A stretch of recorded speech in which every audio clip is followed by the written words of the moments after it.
Just as I was about to step into the restaurant, a woman dressed in a chef's uniform approached me. She looked serious, almost anxious, and asked, "Are you the guest with the reservation? I need to talk to you. It's important. Do you have a moment?"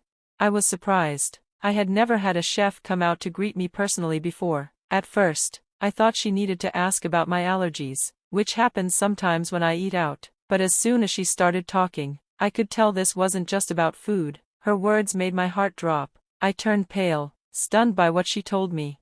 "My name is Emily Thompson. I'm 31 years old, and I work in the advertising industry. My job can be demanding, but I love it. Creating meaningful, creative ads gives me a sense of purpose. I met my husband, John, at work. He's a year older than me, and after working together for some time, we got closer. At first, we only talked about work, but over time, our conversations became more personal. I started to notice how similar we were, our values, our sense of humor, our dreams. I fell for him. When our project was ending and I thought we might not see each other again, I found the courage to tell him how I felt. To my relief, he felt the same way. We started dating, and a year later, he proposed. We got married not long after. Before we tied the knot, John told me something important. He had been married once before. They had no children, and the marriage ended after a year because they had different values. He seemed a little sad about it, like he wished it could have worked. I could see he was a bit hesitant when it came to love, maybe because of that past, but I didn't judge him for it. Everyone has a history. What mattered to me was that we were building something new together. After we got married, we moved into a nice apartment near both our workplaces. It was also close to John's parents' house. I had worried a bit about living so near to my in-laws, but they were nothing but kind to me, especially my mother-in-law. She was warm, thoughtful, and always treated me like family. Because both John and I work full-time, we don't get much time together during the week. Our evenings are short, just dinner and some conversation before we're both too tired to stay up, but we always looked forward to the weekends. That's when we cooked together, tried out new recipes, and spent quality time as a couple. I love food, and so does John, but going out to eat isn't easy for me. A few years ago, I developed a serious allergy to fruits from the Rosaceae family, things like strawberries, apples, peaches, and pears. It happened suddenly. One day, after eating a bunch of strawberries, my lips swelled up, and I could barely breathe. I rushed to the hospital and was told I had a serious allergy. I was heartbroken. Those were my favorite fruits. After that, I became very careful. Even a small amount of those fruits could make my skin break out or cause breathing problems. That's why I always double-check ingredients. But it's exhausting, especially when eating out. Sometimes, restaurants use fruit extracts or sauces without listing them, so I constantly have to ask. I feel guilty doing that, so I mostly avoid dining out now. When John and I were still dating, I used to feel bad constantly checking food labels, but he understood. Cooking at home became our thing. It was safer, and it brought us closer. His parents also understood, especially his mom. Her own father had a severe wheat allergy, so she knew how scary allergies could be. She always took extra care when I visited, making sure everything was safe for me. She once told me, "You shouldn't have to worry about food. I'll always make sure you're safe." I almost cried when she said that. We built a good relationship. She treated me like her daughter. We even went out shopping together sometimes. I had no complaints. I felt lucky to have such supportive in-laws.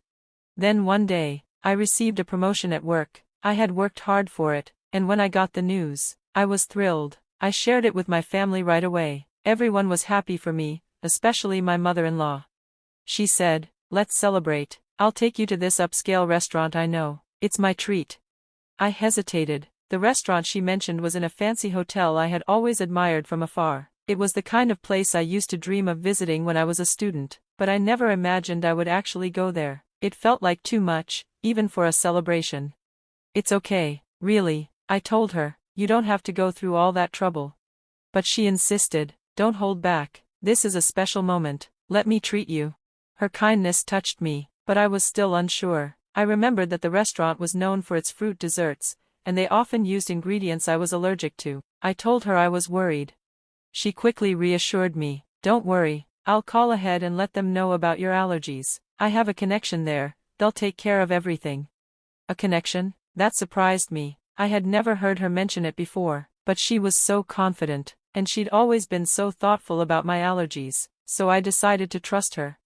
I told John about the plan, and he was just as surprised that his mom had connections at the restaurant. Well, if she's already informed them, then I guess it's okay, he said, just make sure to enjoy yourself, it's your celebration.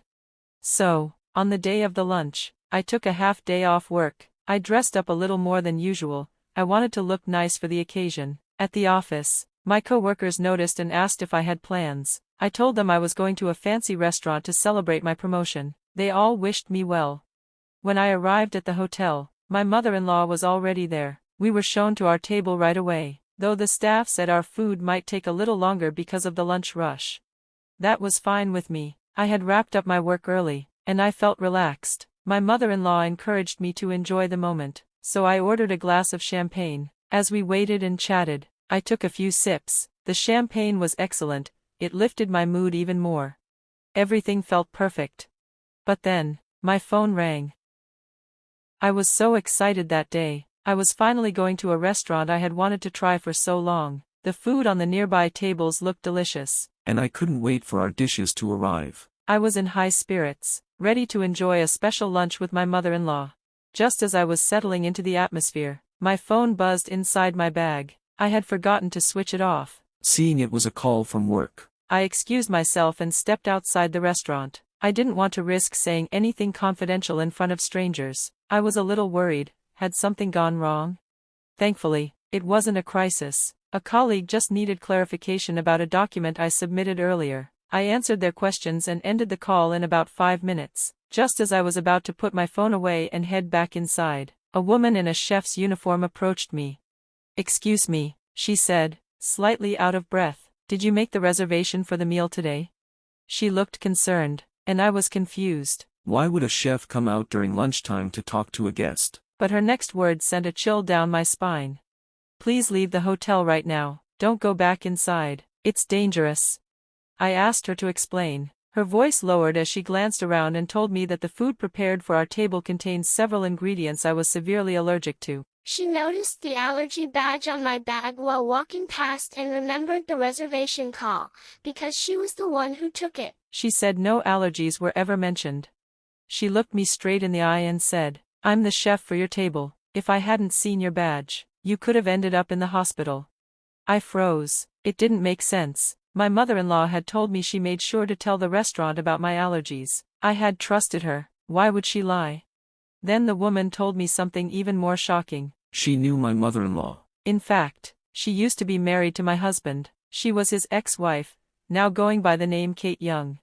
She said she had lived with my husband's family after getting married and that my mother-in-law had mistreated her terribly. She had thought, like I did, that my mother-in-law was kind and soft-spoken. But behind closed doors, it was a different story. Kate told me about the constant criticism, insults, and stress she endured when no one else was around. Even though she was a skilled cook, my mother-in-law would throw away her meals and belittle her.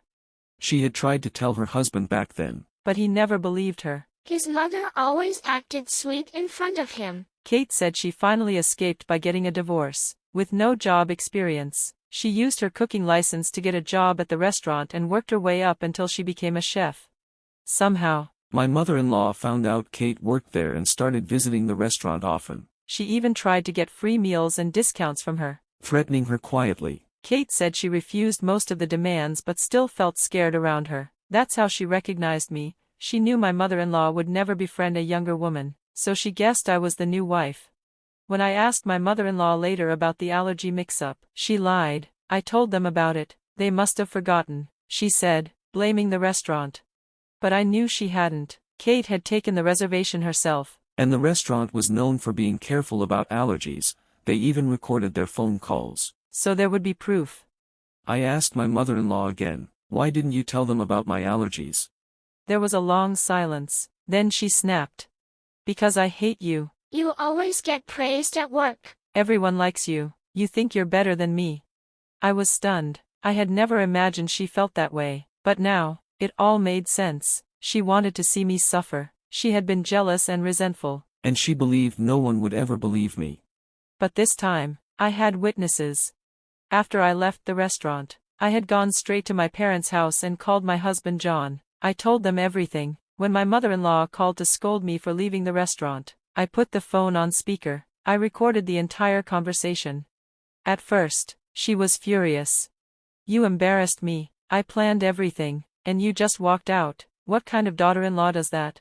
She ranted about how I was disrespectful, How my parents raised me poorly. and how I wasn't worthy of her son. When she finally calmed down, I asked, "But didn't you tell them about my allergies?" That's when she snapped and confessed everything out of anger, that she hated me, that she wanted me to suffer. My parents and John heard everything. When she paused, suddenly realizing something, she asked in a shaky voice, "Wait, is John there?" He was. He had heard it all. "I heard everything, Mom," he said coldly. I can't believe you would do something like this. She tried to backtrack. But it was too late. John was furious. "We're done. I don't want to see you again," he told her. My parents also said they would sue her for attempted murder. John ended the call.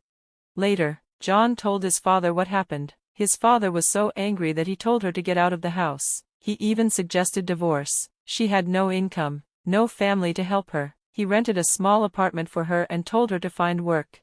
But she didn't want to work. Instead, she started showing up at our house, demanding money. We turned her away. John, especially, was strict with her. He made sure she wouldn't come back.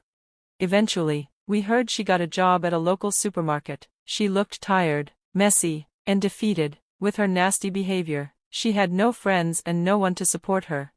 I honestly hope she keeps working, not just to survive, but to pay us the compensation she owes, and I hope she stays out of our lives. As for Kate, I admire her strength. She had suffered so much in silence and still found the courage to build a new life. After everything, she and I became friends. We're both career-focused and have a lot in common. I never feel threatened by her. She's a good person. And I'm glad we met. John later apologized to Kate for not realizing how badly his mother had treated her. He said he had been too busy starting his career and had trusted his mom too much. Kate told him not to worry. She had moved on and was seeing someone new. After everything settled down, John and his father surprised me with a little party to celebrate my promotion at work. It was small but heartfelt. I finally felt free, respected, and supported, no longer worried about my mother-in-law's games.